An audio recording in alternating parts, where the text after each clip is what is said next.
Halo Cek, kembali lagi sama aku Nando di channel Jagat Horor. Di video kali ini aku mau ceritain kisah horor seorang pria pengantin yang merias 3 arwah sekaligus. So, nggak perlu lama-lama lagi, mari kita lanjut ke videonya.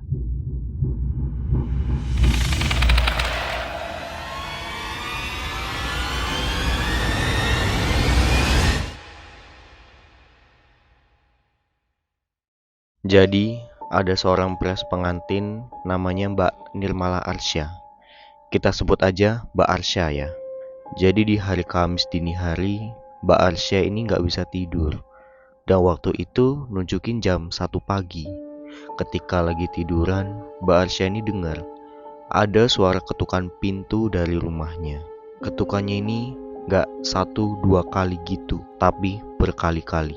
Awalnya didengerin aja sama Mbak Arsya, tapi lama-lama karena ketok-ketok terus dan ada yang manggil Mbak Arsya ini nggak tahu itu suara siapa, dan dia baru pertama kali dengar suara itu. Karena penasaran, akhirnya Mbak Arsya ini ke ruang tamu lah. Sampai di ruang tamu, tapi Mbak Arsya ini nggak langsung bukain pintu ya. Dia intip dulu dari jendela. Ternyata ada 3 gadis yang berdiri di depan pintu rumahnya Mbak Arsya.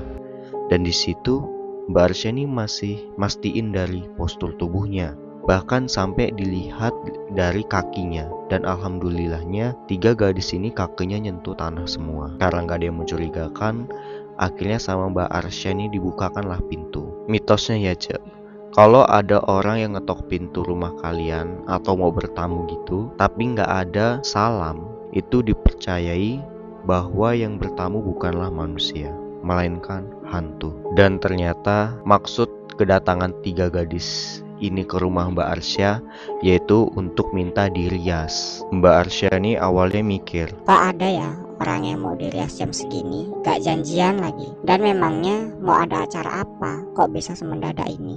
lalu Mbak Arsya mengizinkanlah mereka masuk. Dan Mbak Arsya izin mau ke kamar mandi, mau cuci muka dulu lah. Sepanjang Mbak Arsya ke WC, dia ini ngerasain kalau dia berada di dimensi lain. Setelah selesai dari kamar mandi, Mbak Arsya ini ngelihat 3 gadis itu cuman dalam keadaan diem aja, bengong dan gak saling ngomong satu sama lain. Jadi di sini ada 3 gadis ya. Sebut aja gadis 1, gadis 2, dan gadis 3. Gadis 1 ini yang selalu jawab kalau ditanyain sama Mbak Arsya. Gadis 2 yang selalu senyum dan gak pernah ngomong ke Mbak Arsya. Dan gadis 3 ini yang selalu jutek sama Mbak Arsya. Jadi yang pertama kali dirias itu si gadis 1 ini. Pas ngerias gadis 1, Mbak Arsya ini nanya, Kesini naik apa? dan si gadis 1 ini bilang, Naik mobil. Mbak Arsya awalnya positive thinking, mungkin mobilnya diparkirin di depan gang. Tapi yang buat Mbak Arsya ini bingung,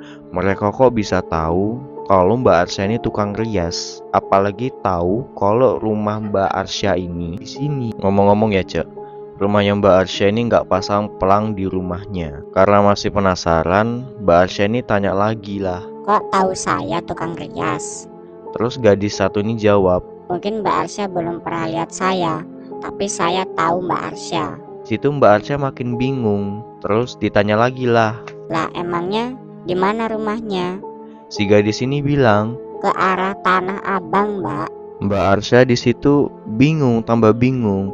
Karena Mbak Arsya ini mikir, Dia di Jakpus, aku di Halim. Kok bisa tahu kalau aku lewat? tapi Mbak Arsya ini tetap positive thinking dan ngelanjutin make upnya. Dan sesekali Mbak Arsya ini ngelihat gadis 2 dan gadis 3. Yang gadis 2 ini selalu tersenyum ramah ke Mbak Arsya, dan gadis 3 yang selalu sinis dan jutek terus menatap ke arah Mbak Arsya yang sama sekali nggak enak dipandang, kata Mbak Arsya. Setelah itu Mbak Arsya ini tanya lagi lah. Emangnya mau kemana? Kok jam segini mau di make upin? Dan gadis 1 ini bilang kalau desanya atau kampung mereka bakal kedatangan wali Allah. Di situ Mbak Arsya ini nggak paham apa yang datang, habib, ulama, atau kiai besar. Setelah itu gadis kedua yang dirias. Ketika ditanya sama Mbak Arsya sekolah di mana, dan ya nggak ada jawaban sama sekali dari gadis itu. Dia hanya tersenyum ke arah Mbak Arsya. Selesailah gadis 2 ini. lalu gadis ketiga. Dan seketika suasana rumah Mbak Arsya jadi berbeda. Keanehan yang pertama nih ya Cek, ketika dikasih foundation ke mukanya si gadis yang ketiga ini gak nempel sama sekali, seperti minyak dan air. Gak lama dari itu Mbak Arsya ini mencium bau pandan dan mawar yang sangat menyengat. Saking nyengatnya itu Cek, Mbak Arsya ini nutup hidungnya. Tapi ketika Mbak Arsya ini tutup hidungnya, Mbak Arsya ini langsung ditatap tajam oleh gadis tiga itu. Setelah selesai, gadis satu ini bilang lah, "Terima kasih ya Mbak Arsya, sudah bantu kami. Tapi kami belum bisa bayar sekarang. Tapi nanti kita balik lagi." Mbak Arsya awalnya kaget. Hah? Balik lagi? Tapi Mbak Arsya bilang gak apa-apa, nanti bisa ditransfer aja. Setelah itu diantarkanlah mereka sama Mbak Arsya ke depan pintu. Dan si gadis satu ini bilang, "Mbak Arsya nanti kalau lewat rumah saya mampir ya. Rumah saya di Karet Bifak." Seketika Mbak Arsya ini terdiam. Karena kalian tahu, Karet Bifak adalah pemakaman atau TPU. "Jadi tadi aku make upin hantu." Situ Mbak Arsya lemes dan saking shocknya ya Cek, Mbak Arsya ini gak tidur sampai pagi loh. Gila banget. Mbak Arsya ini ceritalah ke temannya, namanya ini Mbak Evi dan suaminya. Tapi di situ Mbak Evi dan suaminya Mbak Arsya ini nggak percaya. Lalu Mbak Arsya ini nonton berita lah. Ternyata Ustadz Jeffrey Al-Bukhari telah meninggal dunia. Innalillahi wa inna ilaihi rajiun. Dan akan dimakamkan di TPU Karet Bifak.